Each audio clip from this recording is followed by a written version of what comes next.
Ecclesiasticus 25:7. There be 9 things which I have judged in mine heart to be happy, and the 10th I will utter with my tongue. A man that have the joy of his children, and he that liveth to see the fall of his enemy. Call halal Yahweh by Shem Habashai by Shem Rakakadash. Double honors unto the apostles, double honors to the elder bishops, salutations to all my fellow laborers, doing this work in truth and sincerity, risking their lives and their freedom to do so now more so than ever, to the scattered elect that are scattered around the four corners of the earth, that be among the heathen nations that look like the heathens, and to the Akwath that are listening and learning. To you I say Shalom. This is your brother Malcolm from the branch of the Great Millstone here in Chicago, and my lesson isn't going to be about the fall of the enemy. It's going to be more edification. Hold on, let me close this blind, block out some of this light. There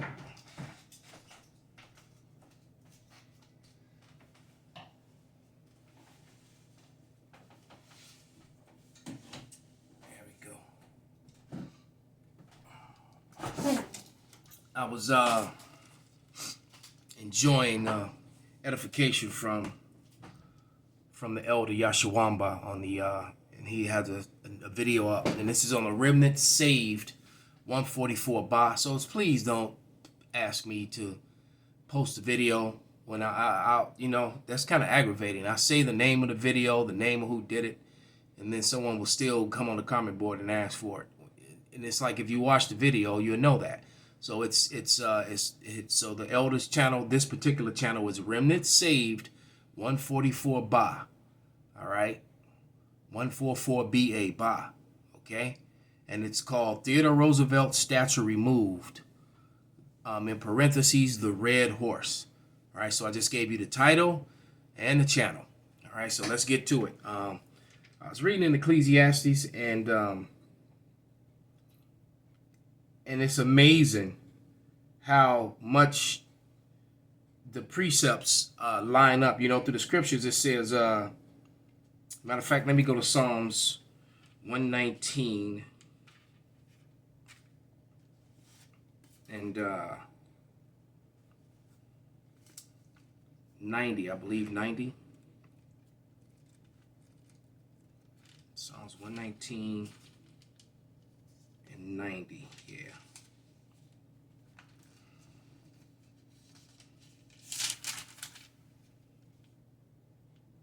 No, not 119 and 90, but 119 and 104. And it says, through thy precepts I get understanding. Therefore I hate every false way. Let's jump to 173. Psalms 119, 173. Let thine hand help me, for I have chosen thy precepts. So through the precepts we get understanding, and through precepts you prove all things and prove solid and sound doctrine. And what I'm going to prove real quickly is the fact that Solomon indeed was a son of David, all right, and more, all right. So this is us, Ecclesiastes, not Sirach. The first chapter, and it reads, the words of the preacher, the son of David, king in Jerusalem. All right, and then it gives me Proverbs 1:1 as a precept in my Bible. So let's turn to Proverbs 1:1, which is the book before. And it reads, the Proverbs of Solomon, son of David, king of Israel. All right. Now, check this out. It's telling you the Proverb of Solomon, the son of David, king of Israel. Well, there's a reason why people, the Israelites, not just any people, but the people were referring to Yahushua as the son of David. Let's go to Matthew 1:1. Hold on, let me close that door.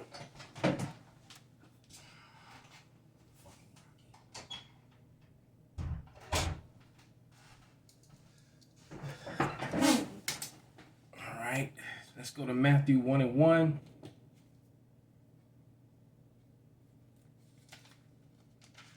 And it reads, the book of the generation of Yahushua HaMashiach, the son of David, the son of Abraham. Man, this is so brutally cold. All right, so Yahushua came in the flesh as Isaac, and then he came in the flesh as Solomon. And it's telling you right there in Ecclesiasticus 1:1 and Proverbs 1:1. All right, let me go to Jeremiah 25:3.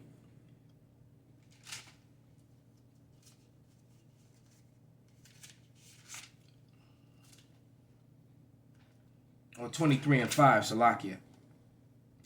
Jeremiah 23:5. Behold, the days come, saith the Lord, I will raise unto David a righteous branch, and a king shall reign and prosper, and shall execute judgment and justice in the earth. So who was that righteous king first? He was Solomon first. All right? The wisest king that ever lived, and said that this whole life is vanity. The whole Proverbs 2 and Ecclesiasticus, the 2nd chapter, is all about vanity. All the work, all the houses, the power, the gold, the women, the wives, the success is all vanity until the kingdom of heaven is set up. Because you're going to die and leave it to another that may not be worthy or didn't even earn it or even worthy of it. You can't take anything with you. But see, once the kingdom of heaven comes, death has been conquered. So now we know why Solomon said what he said. But let's go back to that Ecclesiastes and see what else comes out of those very first few scriptures in Ecclesiastes 1st chapter. This is verse 2. Vanity of vanities, saith the preacher. Vanity of vanities, all is vanity. What profit have a man of all his labor which he taketh under the sun? One generation passeth away, and another generation cometh, but the earth abideth forever. So, so there's no end to all the people. You just keep regenerating. That's why we just read the precepts that we read. You die, you don't go to hell forever and ever and ever. You don't go to heaven forever and ever and ever. You go to the spirit world, as the Bible says, and you rest until the 3rd or 4th generation, and the Lord sends you right back. That's the way it works. All right? I was watching some video where one of the preppers was showing you all the things that's going on over there that the American media is ignoring about World War III and all the fighting and all the setups and the craziness that's happening over there, and how American media is ignoring it or downplaying it. And he's telling everybody that and the Christians on the comment board, you Christians are just lost, man. You're pathetically lost. Talking about the rapture is here. One guy saying Obama was the Antichrist, not Trump. And I'm like, man, the Antichrist is a system of things, not one person, man. And then Obama is a non-factor. He's a nothing at this point. He has no political authority or say so. But these people are just lost, man, lost in the sauce. All right? And it says, one generation passeth away, and another generation cometh, but the earth abideth forever. So the earth is here for all time, from one generation to the next, even after World War III. There will be devastation across the globe. America will be completely wiped off the face of the earth. All right? There will be no more life here except for desert creatures, according to the Bible. And the land of Israel is going to be purged and purified of everyone that's there, so that the true children of Israel can all come back, all 12 tribes. All right? And then the world is going to be healed after that. And there's going to be 1,000-year reconstruction time, where all the nations are going to have to build up the kingdom of heaven for the Israelites. In Jerusalem, in Israel, all the 12 tribes are going to go back to their original lands. All nations are going to go back to their original lands. All right, so all those pale people in Europe are going to have to leave. All right. Well, basically, all the pale people that are actually Edomites, because you have some pale people that are Israelites and other heathen because of mixing. Remember, your identity is through the seed of your father, so it doesn't matter what you look like. So this isn't a color thing like people like to make it. This is a seed line thing. All right. A heritage thing. And someone can be in your heritage that looks absolutely nothing about like you because they come from the same lineage your father came from. It's as simple as that. Why that's so confusing to some small brain people out there, I have no idea. All right. Verse 5 in Ecclesiastes 1 and 5. The sun also ariseth, and the sun goeth down, and hasten in his place where it arose, which proves that if you're looking at a ball, if you're holding a ball in your hand, just in your hand, guess what? You can't see the other side of that ball. So when it's daylight on one side of the planet, it's night on the other side. That's why all European flights, if you understand, if you've ever flown to Europe that way in the world, all European flights take from leaving America, leave at night. Right? So that you sleep most of the night, and by the time you get there, you're there in the morning. And it's daylight. You see how that works? When it's daylight in London, is night in America. All right? When you get to Europe, and it's early morning sun coming up in Europe, the sun is down in America because it's on the other side of the world. All right? Point blank, period. Same thing if you go to Jerusalem. And it says, matter of fact, let me get a precept in Psalms. Psalms 19 and verse 4 through 6. Let's grab that.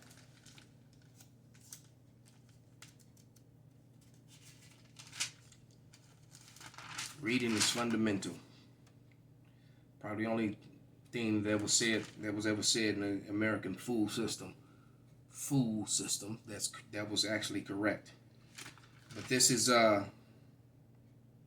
Psalms 119, 4 and 6. 19, 4 and 6, and it reads, "Their line is gone out through all the earth, and their words to the end of the world. In them have he set the tabernacle for the sun." All right. And then it says, I have a precept for Romans 10 and 18, and it's a measuring line. See, the sun is a measuring line.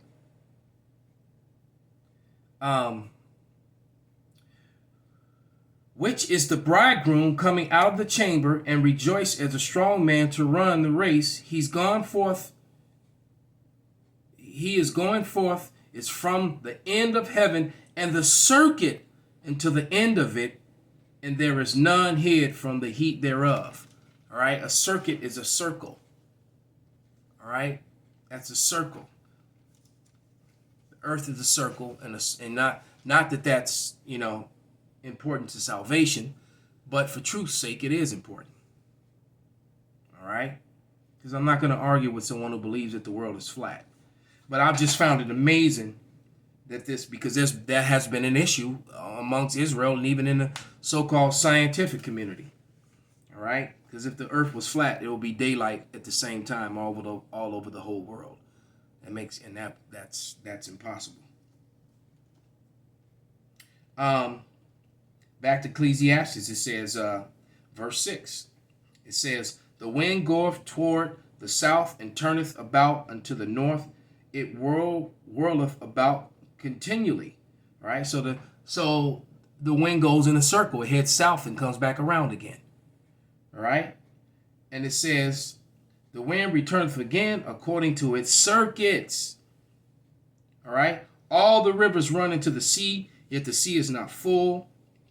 Unto the place from whence the rivers come, they return again. Everything's moving in a circle, man. Circle of life. Hell, you learn that in the Lion King. So with that, I'm going to give all praises, all honor, and glory unto Yahweh, by Hashem, Yahweh Shai, by Hashem Rakak Badash, Wa Abab Abal, Kwam Yasharala. Shalom.